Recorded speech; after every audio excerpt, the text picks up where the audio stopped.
waxaa la doortay inaan ka warramo jiilu saxaaba, facii saxaabadii nebi moxamed calayhi salaatu wasalaam. waa fac runtii culammadu waxay dhahdeen jiil fariid, waa fax ka gedisan nolosha dadkii soo maroo dhan. walidaalika baa culammada taariikhda rag ka mida waxay tilmaamaan jiilu saxaaba hortoodna wax la mida lama arag bay idhaahdaan, gadaashoodna wax la mida lama arag. waxaana la tilmaamaya ilaa qiyaamu saacu uu dhacona cid la noocii inaanay soo maraynin. jiilkani muxuu dadka kale kaga gedisan yahay? koo waa jiil intiisa ugu badan tilmaamo ay ka siman yihiin leh. waa bulsho dhan oo tilmaamo ka siman, hadday tahay caqiidadooda saafiya, hadday tahay dhaqankooda iyo akhlaaqdooda oo dhammaystiran, hadday tahay ammaanada diinta iyo siday u xambaareen ay u soo gudbiyeen, hadday tahay qalbigooda iyo saafinimadiisa, hadday tahay go'aan qaadashadooda iyo wanaaggooda, hadday tahay jihaadka islaamka u galeen. waa koox baa la yidhaahdaa halkay ka gaadhay diinta aan cidi ka gaadhin. waxaa la yidhaahdaa kooxdaasi ama ummaddaasi saxaabada ahayd,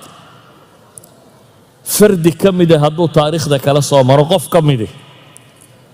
taariikhda wakhtigaa waa la buunbuunin lahaa jiilku qofkaasi la noolaa. maalan cumar bin alkhataab hadduu casri dambe soo bixi lahaa isagoo cumar ah, waxaa la hubaa in taariikhdaa ay tilmaamaan lahayd wakhtigii uu cumar dunida hogaaminayay isagoo aan saxaabi ahayn. waxaa la mida bay leeyihin maalan dagaalyahanadu haddii khaalid soo bixi lahaa ama qacqaac ibnu camr soo bixi lahaa ama ragga la noocuu soo bixi lahaa. idan waa koox ka gedisan bay leeyihiin dunida kooxaha soo maray oo dhan, marka loo eego ballac ahaan intay tiradoodu leegtay iyo marka kor loo eego qimadooda inta ay gaadhsiisan tahay. jiilu saxaaba muxuu ku mudan yahay markaa? waxay yidhahdaan waa fac taariikhda ku suntan. muxuu ku suntan yahay? kow, cinda almuslimiin qiimayn gaara buu leeyahay. cinda culamaa'i taariikh qiimayn gaara buu leeyahay. bale waxay culammadu leeyihiin cinda allaahi subxaanahu wa tacaala buu qiimayn gaara leeyahay. waa kooxda qura ee la tilmaami karo ilaahay agtiisa waxay ka yihiin. dadka inta soo hadhoo dhan waxaad odhan kartaa axsabuhu walaa uzakiihi cala allaahi axada. hebel waxaan u malaynaya waa nin fiican, dadkaasi waa reer fiican, jiilkaasi waa jiil fiican, ilaahayna cidna u ammaani maynaad odhanaysaa. ama jiilu saxaaba kuwa maaha, iyaga lama yidhaahdo walaa uzakiihi cala allaahi axadan. jiilu saxaaba ilaahay baa taskiyeeyey. waa kooxda qura inay dad fiican ahaayeen rabu samaawaati walardi uu ka markhaati kacay. walidaalik maalan haddaynu tusaalayaal qaadanno, ilaahay qur-aanka wuxuu ku leeyay laqad radya allahu can almu'miniina id yubaayicuunaka taxta shajara facalima ma fii quluubihim faanzala sakiinata calayhim waahaabahum fatxan qariiba.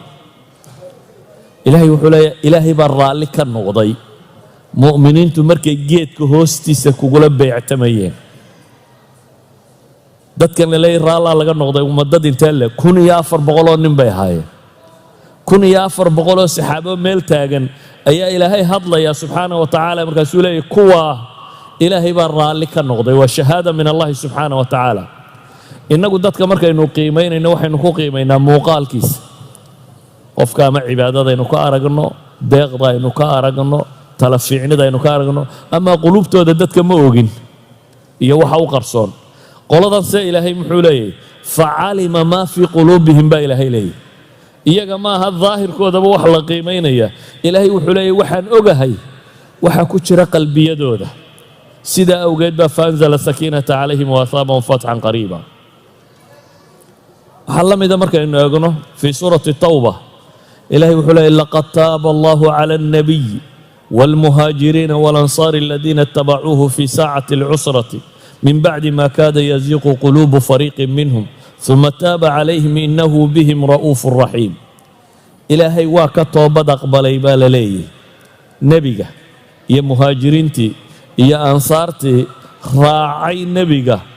wakhtigii adkaaya cuslaa nebiga raacay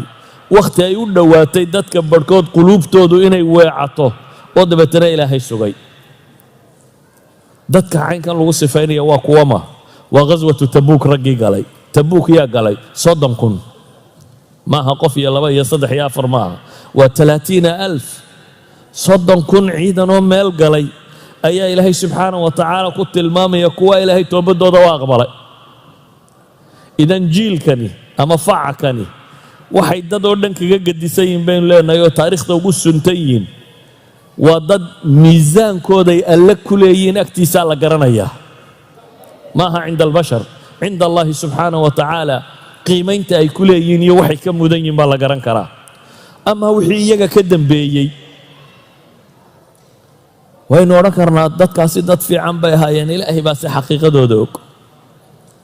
adigu waad qiimayn kartaa, qiimayntaada waxaad isku dududo waad tilmaamaysaa, laakiin dee lama mid aha kuwa ilaahay iyo rasuulkiisii qiimeeyeen. cid aad odhan karto jannay gelaysaa ma jirto, dee kuwii ilaahay iyo rasuulkiisu iyagoo dhulka kor socda layidhi jannaa gelaysaan mooyaane. sidaa ogeed ayaa axad culamaa'i taariikh baa wuxuu idhaahdaa jiilu saxaaba mustawahan sare waxay ku gaadheen baan u malaynayaa buu yidhi 3 sababood. axad alculamaa'i lukhraana isna wuxuu leeyahay anna 3 kaleaan u malaynaya. bal aan wax ka tilmaamno. waxa uu tilmaamayaa qoraaga kani sababta koowaad ee jiilkan ay dadka uga gedisan yihiin war horta dee waa ilaahay baa doortay buu leeyahay oo u doortay inay nebigiisa calayhi salaatu wasalaam u ahaadaan gargaarayaal. ilaahay baa doortay oo u doortay buu leeyahay bacda rasuulillaahi sala allahu calayhi waalihi wasalam dadka ummadda diinta gaadhsiinaya inay noqdaan. oo ilaahay wuxuu leeyahy wamaa kunna mucadibiina xataa nabcata rasuula. dadna cadaabi mayno inaanu rasuul u soo dirno mooyaane. nebi maxamedna waxaynu ognahay calayhi salaatu wasalaam 63 jir markuu marayay inuu dhintay. haddaa dadka dambe yaa u rasuul ah, ilaahayna wuxuu leeyahy wamaa kunna mucadibiina xataa nabcata rasuula. ammaanadaasi waxaa qaaday saxaabadii nebiga calayhi salaatu wasalaam. alasl alculamaa warithatu alambiyaa, laakiin kuwa kani waa kuwii intay nebiga ka soo rareen calayhi salaatu wasalaam bini aadamka soo gaadhsiiyey. waxaad garan kartaa cidda ilaahay ammaanadaa ku aaminay ee ciddii koowaad ee nebi maxamed ka qaaday inaanay dad beenaalayaala iyo dad wax khiyaameeya iyo nooca kale inaanay marnaba noqonaynin. sabab labaad bay tilmaamaan oo jiilkani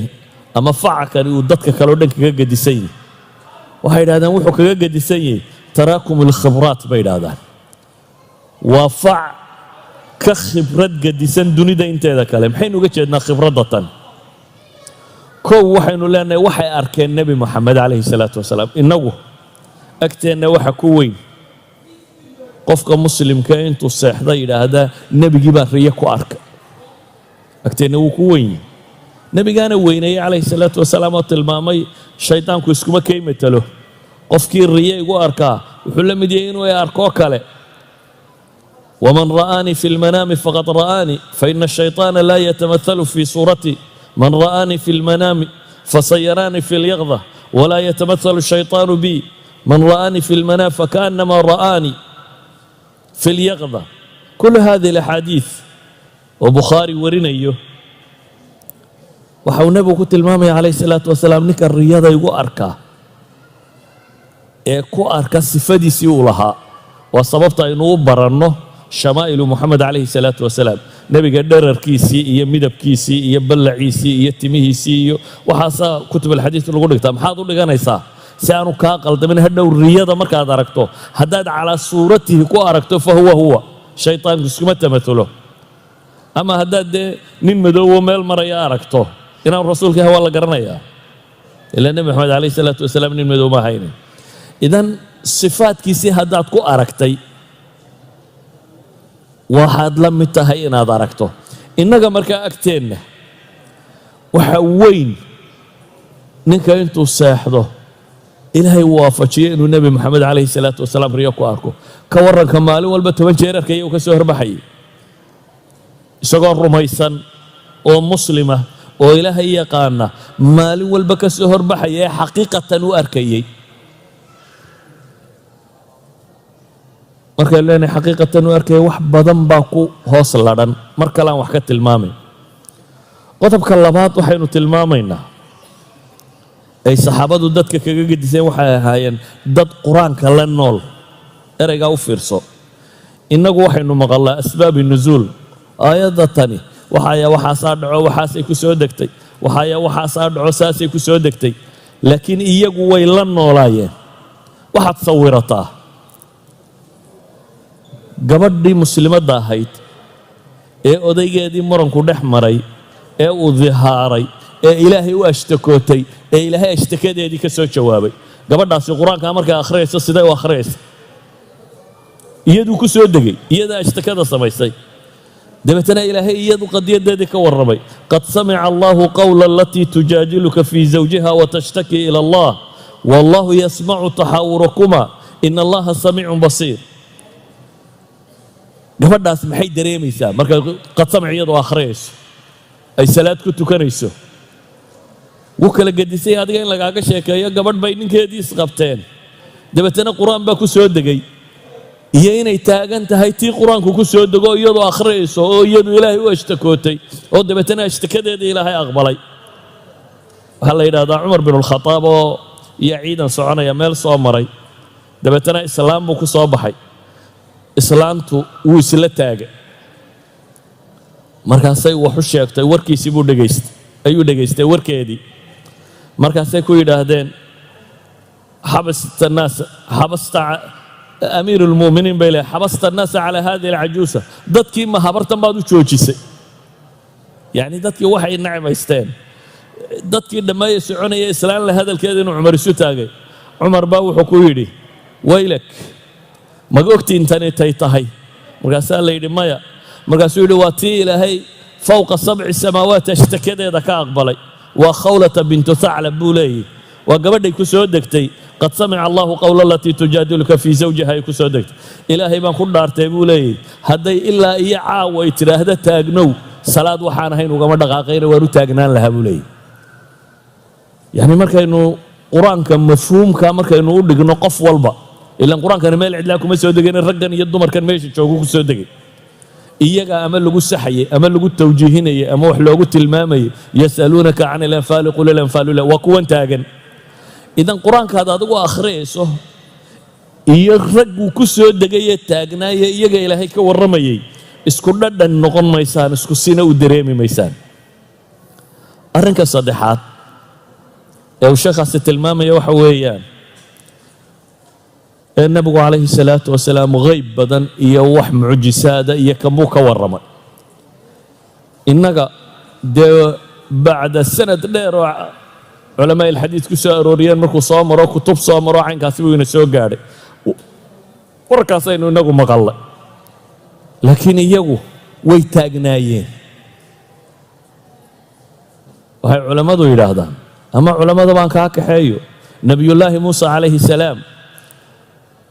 oo ilaahay u kacay subxaana wa tacaala oo ilaahay la hadlayo ayaa tolkii waxay caabudeen dibi. dabeetana waxaa la soo siiyey kitaab alwaax ku qoran. waxaa loo sheegoo ilaahay uga warramay nebi muuse dadkii inay caabudeen maxay? dibi inay caabudeen. wuu cadhoodo wuu soo noqday. markuu laakiin arkay waaqicii nimankii muuminiinta uu ka tegay oo dib caabudaya markuu arkay, looxaantii ilaahay wax ugu soo qoray uu situu dhulka ku dhuftay. markaasay kala jabtay.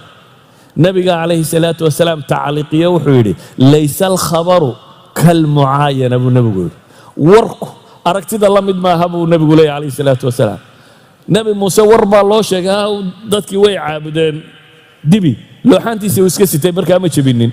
laakiin markuu isa soo taagay indhaha saaray iyagoo hortiisa dibi ku caabudaya, cadhad daraaddeed markaasuu looxii ka jabay. markaasuu nebigu leeyahy laysa alkhabaru kalmucaayana. maxaan uga dan leenay markaa? mucjisaadka laynooga warramayo waxu dhan way taagnaayeen. innaga waxaa laynoo sheegay inay quraysha iska hor yimaadeen ibagoo kaasoo dayaxa la kala dilaacay. ka warran dayaxoo laba noqday ninkii taagnaa, dayaxoo laba dhambala isagu labadiisa indhood ku arkayay. ka warran ninkii taagnaa isagoo beershiyo boqorkii joogay uu la hadlay caamilkiisii yaman jooga oo uu ku yidhi ninbaa gobolladaada ka soo baxay, aniga waraaqii soo diray, waxaasi ma dhici kartee ii keen.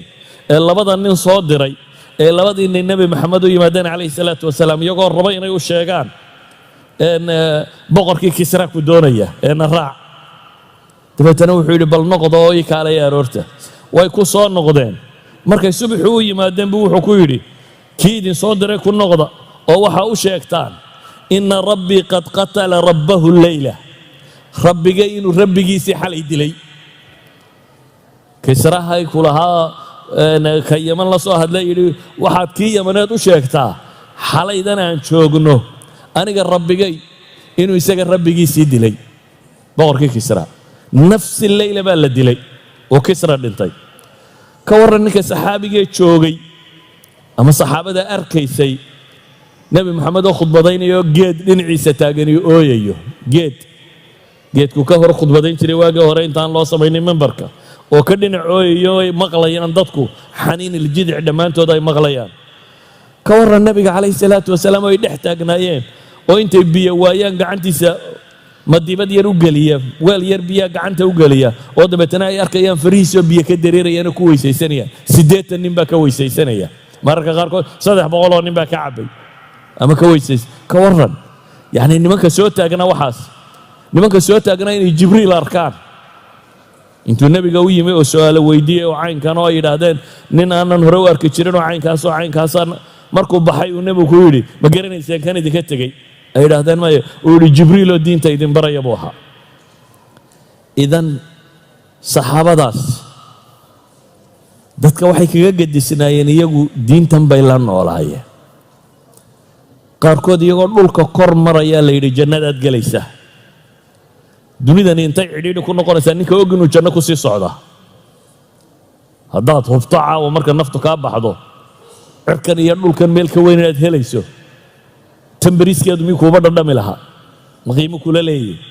ragga iyagoo halkan taagtaagan la yidhi jannaa leedihin jannaa gelaysaan oo nebi maxamed calayhi salaatu wasalaam la jooga idan ayuha alaxiba wuxuu sheekhaasi tilmaamaya uu leeyahay dadka kani waxay ahayn fac ilaahay doortay waxay ahaayeen fac qur-aanka la noolaaday iyo soo degistiisii waxay ahaayeen buu leeyahay fac dee alliya rasuulkiisu ka warrameen inna khayrakum qarnii buu nebi maxamed leeyahay dadba waxa u khayr badan qarnigayga kan uma aladiina yaluunahum waxau nebigu tilmaamaya laa tasubuu asxaabi war saxaabadayda waxa ka sheegina war saxaabadayda ha maagina ilaahay baan ku dhaartee buu nebigu leeyahy calayhi salaatu wasalaam buurta uxudoo dahaba in leeg haddaad bixisaan mudkood waa 2 sacab mud uu midkood bixiyey ama nisfu mud uu bixiyey gaadhi maysaan waayo nisfu mudkaasi diintan dhan baa ku kacday adigu haddaad maanta buur dahaba bixiso maxaad beddelaysaa diintan dhan ee ilaa qiyaamu saaca taagnaan doontaa mud iyo nusmud ay nimankani bixiyeen bay ku taagantay marka laga yimaado dhiiggoodii iyo naftoodii hantidooday ku taagantay hantidooduna waa maxay waxay ahaayeen mud iyo nusmud hadday qarniga noolaan lahaayeen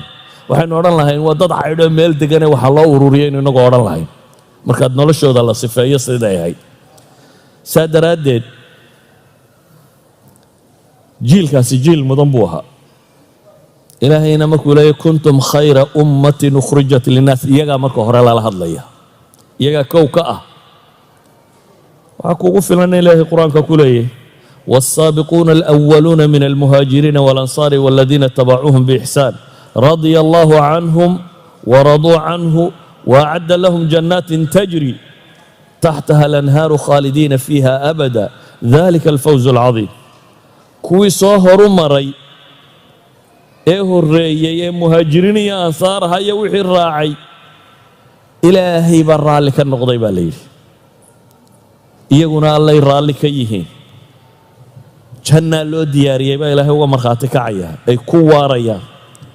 كور مركا إلهي القرآن كور ما يقال لي للفقراء المهاجرين الذين أخرجوا من ديارهم وأموالهم يبتغون فضلا من الله ورضوانا وينصرون الله ورسوله أولئك هم الصادقون والذين تبوأوا الدار والإيمان من قبلهم يحبون من هاجر إليهم ولا يجدون في صدورهم حاجة مما أوتوا ويؤثرون على أنفسهم ولو كان بهم خصاصة ومن يوق شح نفسه فأولئك هم المفلحون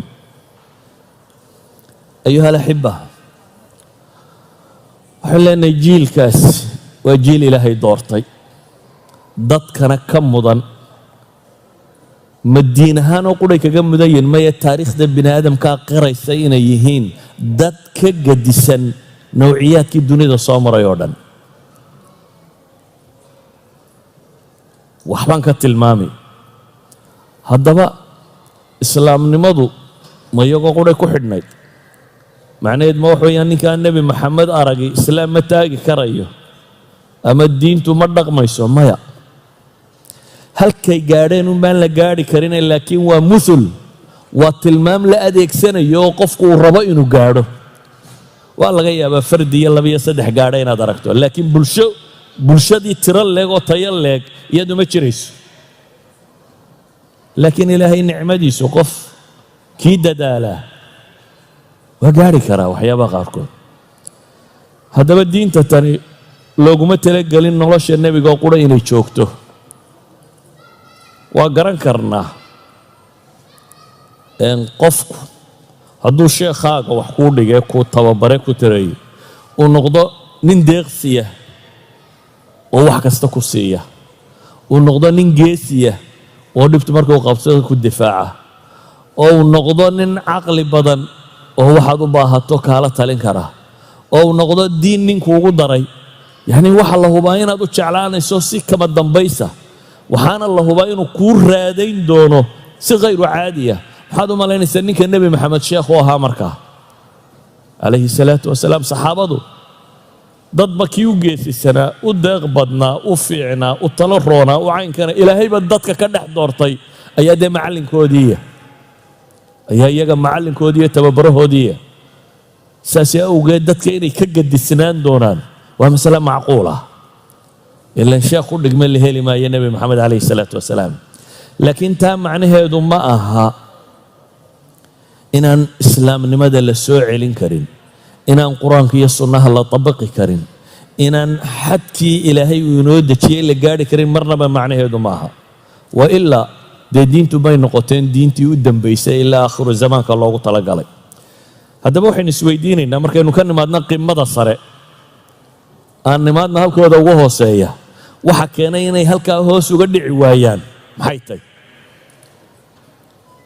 waxay culamada qaar leeyihiin laba sababood ama saddex sababood baa keenay meeshan inay gaadhaan kow midi waxa weeyaan bay leeyihiin masdaru talaqi xaggay wax ka qaadanayeen dadkaasi waxay wax ka qaateen il saafiya oo aan aje iyo dhooqa iyo dhibtoona lahayn il biyood oo saafiya macnaheedu ma waxa weeyaan wax kale aanay haysanin maya dunida falsafada waa yaaleen falsafadii xadaaradii romanska taalay xadaaradii griiga joogtay xadaaradii bershiyanka xadaaradii hindida xadaaradii jayniiska dunidu ma ahayn saa dadka badhmoodayaan meel madow oo imkuuna iftay ma ahayn dunidu weligeed ba afkaartan iyo filosofiyada maanta ugu waaweyn ee weli layna daba wadaa aristotle iyo balatin iyo kuwa la sheegay de warragaa hore uun ma aha kuwa iminka jooga dunida cuquul iyo afkaar iyo aaraa'iba way taalle laakiin nabi maxamed markuu rabbaynayay wuxuu ku rabbeeyey inay ilaahay keliya kala kulmaan laba wixii ku saabsan caqiido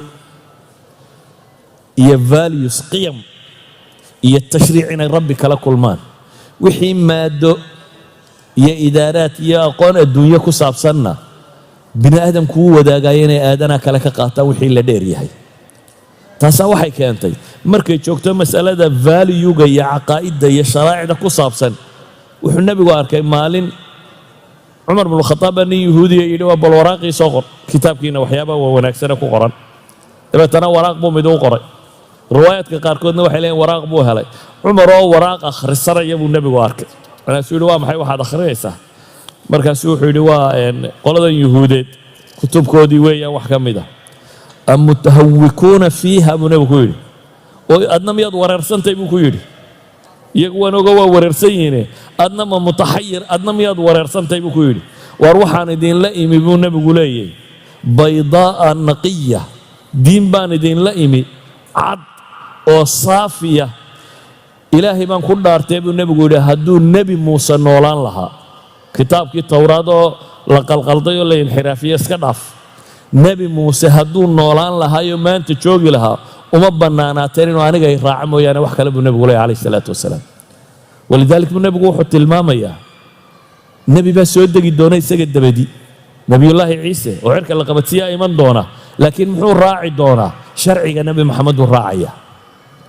uma bannaana buu nebigu leeyahay hadduu xataa joogo muuse maa xalla lahu ilaa an yatabicanii aniga inuu iraaco mooyaane wax cid kale uma bannaanayn buu nebigu leeyahay calayhi salaatu wasalaam su-aashu waxay tahay markaa innagu xaggaynu wax ka qaadanaa manaahijteenna cilmiyeed iyo aqoomeed iyo xaggaynu ka keenna waxaynu leenahay thaqaafaadkeennu waxaynu qur-aanka ka qaadanaaba yar waxa ugu badan waxaynu ka qaadanay maxay cid kaleaynu ka qaadanno reer bari iyo reer galbeed iyo thaqaafaadka dunida yaalla xadaaraadka kale iyo aqoontoodii waxaasaynu isku rarray haddaynu rabno markaa meeshoodiioo kale inaynu ku dhowaanno waxaynu u baahanay manaahijteenna inaynu dib u safayno min ayna natalaqi xaggaynu kala kulmaynaa diinka xaggaynu caqiidada ka qaadanaynaa xaggaynu valuega ka qaadanaynaa waxaynu kaloo u baahanay xataa waxaynu akhrinayno xataa turaadka islaamiga ayaa tasfiya u baahan israa'iiliyaad badan iyo wax daciifa iyo khuraafaad badan baa la qoray xataa kaas baynu u baahanay inaynu hubinno oo ku hubinno ma yahay qur-aankii alla soo dejiyey tafsiirkiisani tafsiir saxa ma yahay waxaanaad sheegaysaa xadiidkii nebi maxamed oo saxiixa ma yahay mise wax wadaad iska sheegay uun idan awal khutwa aynu u baahanay waxa weeyaan meeshaynu wax ka qaadanaynaa inay saafi noqoto aaniyan mar labaad waxaynu leenahay oo innagu meeshoodii u gaari weynay manhaju talaqigaa kala gedisan iyagu waxa ay qaadanayeen waxay u qaadanayeen inuu yahay maxay camalkoodii yoomiga ahaa that means wuxuu ahaa timetable-kii maalmeed ay ku dhaqmayeen sidaa awgeed iskumabay badin jirin waa kii laga warinayo inuu lahaa midkaayo 10 aayadood baanu qaadanaa 10ka aayadood baanu xifdinaa oo macnahooda barannaa oo ku dhaqannaa markaasaanu nebiga ku soo noqonnaa calayhi salaatu wasalaam marka iyagu qaabkay wax u barteen wuxuu ahaa qaab camaliya waxaan uu baranayaa inuu nolosha ka mid noqdo practical noqdo innaguna badanaa waxaynu u barannaa qaab lilistimtaac iyo lithaqaafa macluumaadkaaga inaad biirisoo badisid in la yidhaahdo waa doctor hebel iyo waa magister hebel buu qaatay iyo yacni garashadaadu iyo wax madaxaaga ku jira un inay bataan saa awgeed waad soo fadhiisan dariska waad degaysan waad iska tegi waad soo fadhiisan waad degaysan haantaadaad dhaansan laakiin dhaqankaagu alla ha u sahlo waxaanaad guratay miyuu yahay mise tii tolkaa iyo reerkiinaad ku dhaqmaysaa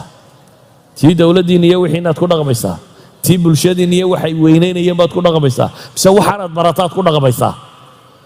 that's the question inaga weli taagan haddiiba macluumadaad qaadatay macluumad saxa tahay practical ma isu beddeshaa iyaga macluumadooduna saafi bay ahayd oo nebi maxamed afkiisay ka qaadayeen calayhi salaatu wasalaam marka labaadna wuxuu ahaa manhajkoodu manhaju litanfiid talaqigoodu wuxuu ahaa inay fuliyaan midkoodna markaa awaamirta iskuma badinaynin waayo wuxuu arkayey wuxuu fulinaya inay tahay masalada saddexaad waxay ku tilmaamaan waxay idhaahdeen iyaga iyo innagu waxaynu ku kala gedisannay iyagu qofkoodu markuu islaamo wixii ka horreeyey oo dhan shakuu ka qabay saa daraaddeed wax kasta uu jaahiliyadiisii samayn jiray wuu iska hubin jiray in islaamka la ogolyahay inaan la ogolayn ilaahay rasuulkiisa saas sax ma tahay saama la ogolyahay innaguna wixiina waad baranaysaa waxaaga horena waad ku raraanaysaa iyagu waxay leeyihin wuxuu ahaa koodu attakhalli qabla taxalli bay yidhaahdaan inuu iska rogo wuxuu sitay oo dhan inta aanu marada nadiiftaa gashan haddaad dhar cusub soo qaadato maxaad u baahantahy haddaad maanta oo dhan soo shaqaynaysay oo aad xamaal ahayd ama waddada dhisaysay ama kan dee boodh iyo siiga midhan baa tahay laba dharoo cusub markaad soo iibsato ma adigoo waxaagii sitaad ku jufi mise horta intaad xamaamka gashaad intaad isnadiifiso ayaad dharkaaga fiican xidhan doontaa loojigu wuxuu keenayaa intaad isnadiifiso inaad maxay dharkaaga kala xidhato saasay ahaayeen dad minis markay islaamaan wixii hore ay haystay way ka tegayeen waxay u baxayeen inay qaataan waxa cusub ee diintu ay sheegaysay taasaa waxay ka dhigtay jiil ama fac ama koox taariikhda bini aadamka mudnaan gaara ku leh tusaalayaal baan idin siinaya haddaba mudnaantooda tilmaamayay dunidaynu maanta joogno waxaa la yaqaanaa ama sidii ibnu khalduun iyo ay qori jireen waxaa la og yahay dadka xadaaraadka maadiga ee sarreeya leh inta badan inay dadka kala jebiyaan mentale ay u jebiyaan saxaabadii nebi maxamed waxay iyagu isu arkayeen maadaama macallinkooduna nebi maxamed yahay calayhi salaatu wasalaam warkay xambaarsayiin ay rumaysayiin inuu ilaahay toos uga yimi dadka inta hadhay inay iyagu macallin ugu yihiin baabkan waxay rumaysanaayeen nebi maxamed calayhi salaatu wasalaam afkiisa inay ka qaadeen warkanina inuu ilaahay ka yimi saa daraaddeed dadka inta kale waxay u arkayeen marka ay joogto valueska iyo caqaa'idda iyo sharciga markay joogto inay iyagu yihiin dadkii dunida waxbari lahaa markayse birta iyo maadada iyo waxa kala joogto inay dadka kala mid yihiin oo ay ka qaadanayaan markay muslimiintu dagaalada bilaabeen futuuxaadkoodii ayay bershiya istileen bershiya waa dowlad qadiim ah waa dowlad muddo soo jirtay waa dowladdii jebisay markaa dowladdii romaniska ahayd waa dowlad kaljar maamul leh oo kala dambayn leh oo ciidamo leh waa dowlad xadaaro leh oo thaqaafo leh waa dowlad qaab maamul leh muslimiinta markii dagaalku cabbaar socday ayay waxay damceen inay wadahadal la furo wadahadalkii waxay codsadeen in loo soo diro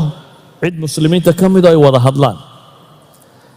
ninkii boqorka markaa haystay ee ciidamadan hogaaminaya wuxuu ku talagalay nimankan inuu jebiyo maskax ahaan markaa meel buu goglay waxaa la dhigay kaarbadyada cascas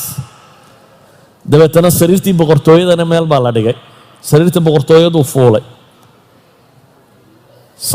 saddex saxaabi mid baa loo soo diray markaasuu la hadlay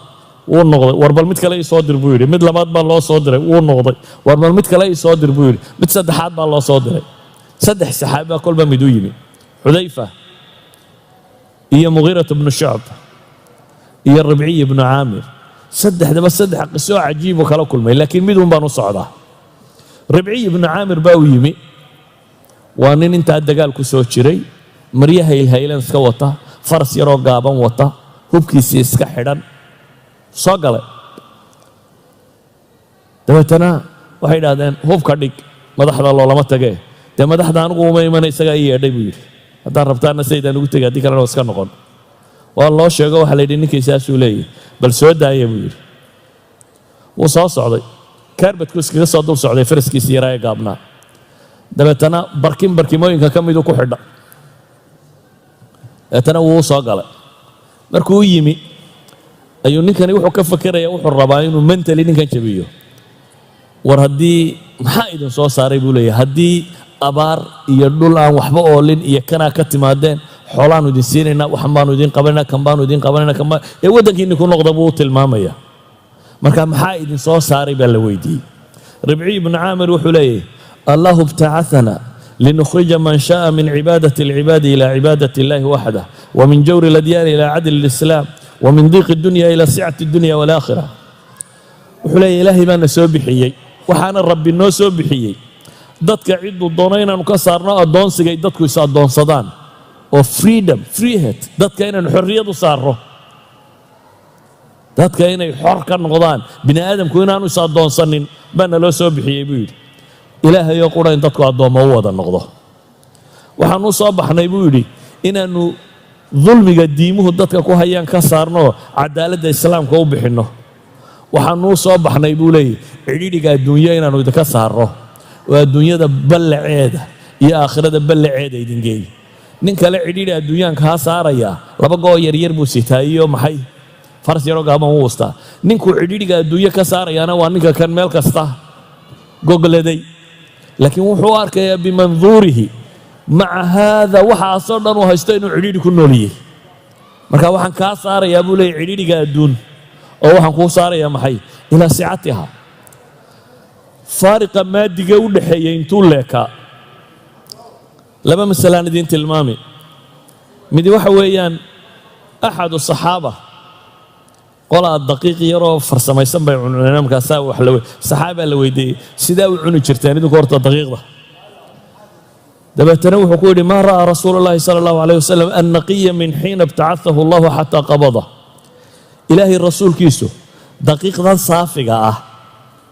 yacni markii la tumay la farsameeyey deetana la shaandheeyey deetana budadoo qudha noqotay daqiiqdaa budadee keliya ah nebi maxamed ishiisaba ma saarin buu yidhi sidii ilaahay u soo diray.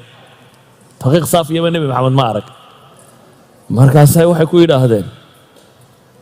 oo miyadan cahdigii nebiga munkhal miyadan haysan buu yidhi. munkhalku waa shaandhada baashan wax lagu shaandheeyo. miyadan manaakhil haysan baa la weydiiyey. markaasuu wuxuu ku yidhi maa ra'aa rasuulu llahi sala allahu alayh waali wasalam munkhala. nebi maxamedba shaandho ma arag. hadda waa shaandhadaa yar wax ka weyndaaya shaandhaba nebi maxamed ma arag buu ku yidhi. markaasaa taabicigii wuxuu yidhi oo haddaasaa daqiiqda u cuni jirteen sidee baa wuxuu u samaysan jirteen nimankii innan kule shaandhaba maanaan haysan jirin.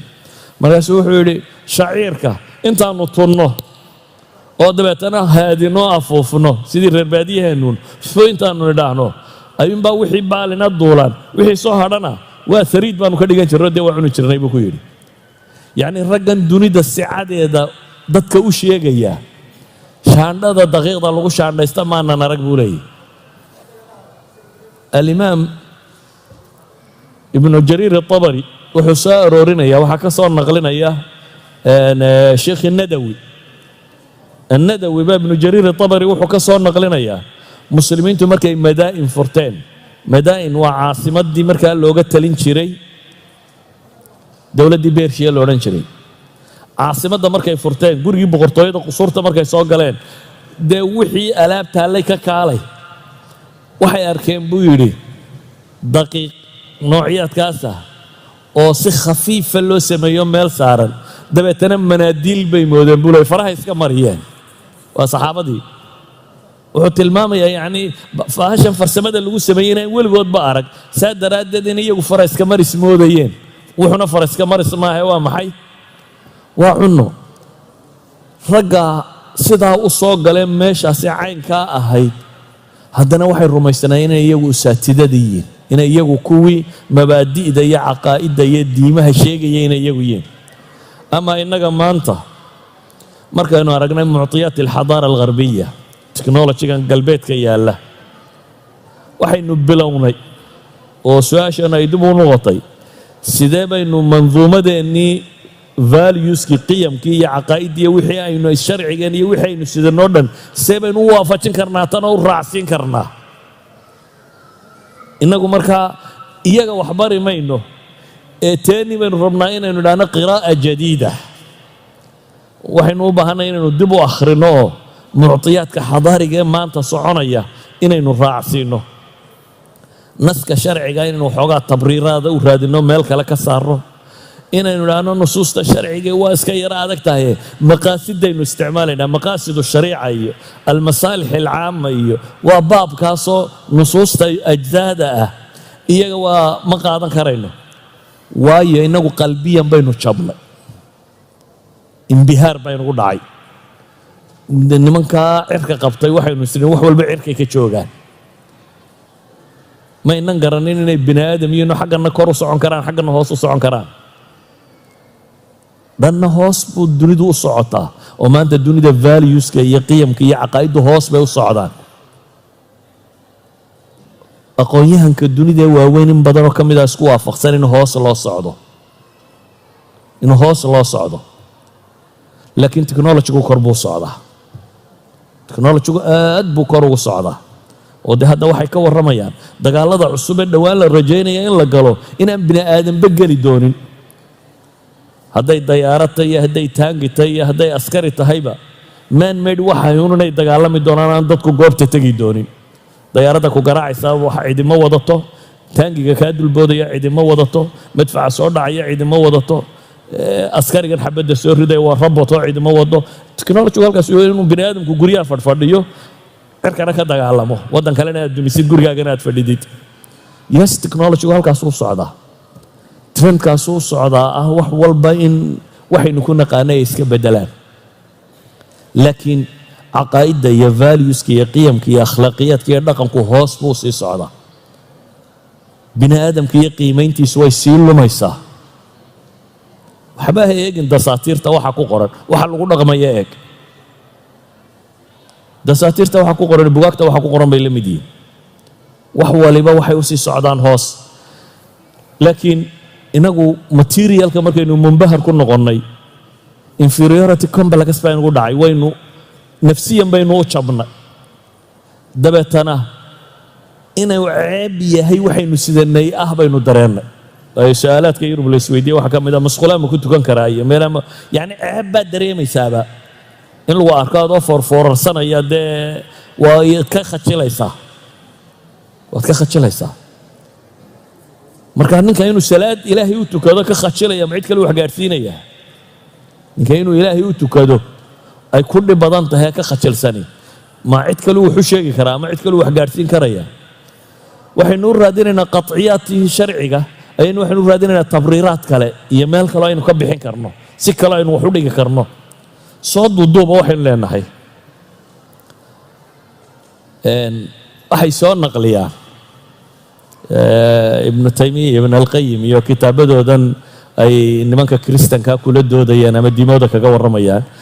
iyagoo dooda qole la gelayo ay qolada yuhuudeed leeyihiin waxaanu ama ahlu kitaabku ay leeyihiin waxaanu ictiraafsannahay maxamed inuu nebi ahaa laakiin dee annana nebi aanu leenahay nebi carbeed buu ahaa yacni markay jabeen waxay qaateen inay aqbalaan xadaaradan dhan iyo dowladdan weyn iyo waxa kani malaa nin beenaalaa dadkanoo dhan uma daba socdaane dee nidhaana ninkani xaq buu ahaa laakiin wuxuu xaq u ahaa un carab buu ahaa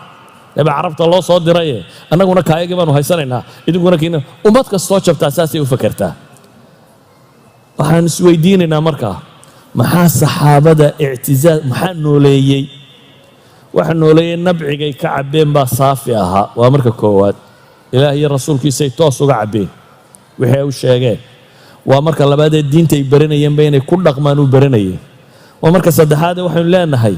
ilaah iyo rasuulkiisu waxay sheegaan bay yaqiin ahaan run u haysteen hal tusaale aan siiyo nabiga calayhi salaatu wasalaam baa ilaahay habeen maka ka qaaday dabeetana madiina la geeyey madiina maahae waxaa la geeyey bayt almaqdis bayt almaqdis baa laga dheelmiyo wax la qabadsiiyey maxay cirka waa la soo celiyey wuu yimi qoraysh baa la kulantay haye bay dhahan bal saakana warran umuu sheegin tii sare ee wuxuu u sheegay tii soke wuxuu yidhi xalay baytulmaqdis baan togo ka soo noqda iyagu ku jeesjeesay yidhahdeen oo dadka ma u sheegi karaysaa haa buu yidhi waa la isugu yimi oo nebiga wuxuu yidhi calayhi salaatu wasalaam xalay maalintaa maka laygeeyey baytulmaqdis baan ka soo noqday su-aalay weydiiyeen oo ilaahay baa sida tv-ga u hordhigay uu uga jawaabay waxaasoo dhan uma socdo abibakaroo meel joogaa loo tegey oo la rabo in lagu jeesjeeso saaxiibkaa wuxuu maanta sheegtay ma ogtahay baa la yidhi markaasuu yidhi muxuu yidhi wuxuu yidhi xalay baa laygeeyey mako laygeeyey bayt almaqdiso haddana waa lay soo celiyey lain kaana qaalahu buu yidhi sidaa miyuu yidhi haa bay yidhaaheen hadday dhab tahay warkiinaasi buu leeyahay hadday dhab tahay inuu yidhi run buu sheegay waayo cirkaa layga soo waxyoodaa baan ka rumaystaa buu yidhi ma waxaanan ka rumaysanaynin meel yaroo dhulka ku taalluu ka soo noqday ayaan ka rumaysan waxaan ka rumaystaa buu leeyahay cirka looga soo waxyoodo adna waxaad ka warramaysaa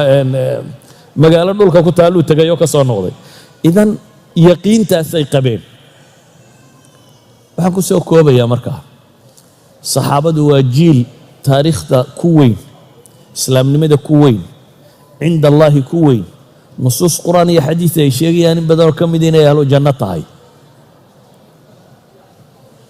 ilaahay baana saa u doortay inay diintan xambaaraan heerkooda lama gaari kara laakiin diintan waxaa loogu talagalay ilaa qiyaami saaca inay jirtaa waxay ku xidhan tahay inaynu sidii ay manhajka ula kulmeen ula kulanno waynu ilaahiyo rasuulkiisa toos uga qaadanno waxaan kale lagu dheehay ee bariya galbeedba ka yimi ka daadinno iyo inaynu ku dhaqanno oo fulinno iyo inay sida iyaguba uga xuubsiibteen jaahiliyadoodii uga xuubsiibanno wixii aan diin ahayn oo ilaahay tiisa ku dhaqanno dee mar hadduu muuse soo fadhiistay intaasaan ku gabagabayn sala allahuma calaa muxamadin wala aalihi wasaxbi wasalam walxamdu lilahi rabbi alcaalamiin